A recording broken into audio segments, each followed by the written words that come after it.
Hello students, today's topic is Coulomb's law. Derive the expression for Coulomb's law in vector form. Let us consider 2 point charges q1 and q2 and their position vector r1 and r2. 2 point charge लिए एक q1 और एक q2, दोनों like charges हैं, दोनों एक दूसरे को रिपेल करेंगे। q1 का पोजिशन वेक्टर r1 है, ओरिजिन से लिया है। q2 का पोजिशन वेक्टर r2 है, ओरिजिन से लिया है। अब इस डायग्राम को समझ लेते हैं। यहाँ पे फोर्स लग रहा है, force on charge 1 due to charge 2, और यहाँ पे जो F21 है ये फोर्स लग रहा है चार्ज 2 पे ड्यू टू चार्ज Q1। इनको जो यूनिट वेक्टर R12, ये R12 को पढ़ेंगे unit vector form Q1 to Q2, ये इसका डायरेक्शन बता रहा है।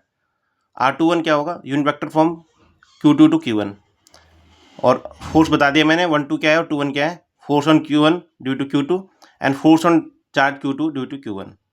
स्केलर फॉर्म क्या होती है, F इक्वल्स टू के Q1 upon Q2 upon R²। Force कैसे निकाला जाता है, दो चार्ज के बीच में, के कांस्टेंट है, ये डिस्टेंस इनके बीच में। के की वैल्यू होती है 1/4 pi epsilon not multiply Q1 into Q2 upon R²।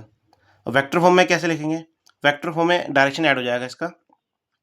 दो हैं, एक F12 के लिए निकालेंगे, एक F21 के लिए निकालेंगे। पहले F12 force on charge 1 due to charge 2 इक्वल्स टू 1/4 pi epsilon naught into Q1 into Q2 upon R² multiply. अब देखो इसका यूनिट वेक्टर R21। अब यूनिट वेक्टर क्या होता है R21, ये होता है given vector upon its magnitude. तो R21 को लिखेंगे R21 vector upon R21 vector का मैग्नीट्यूड। इसी तरह R12 को नेक्स्ट में कैसे लिखेंगे, R12 इक्वल्स टू R12 का vector R12 given vector upon its magnitude.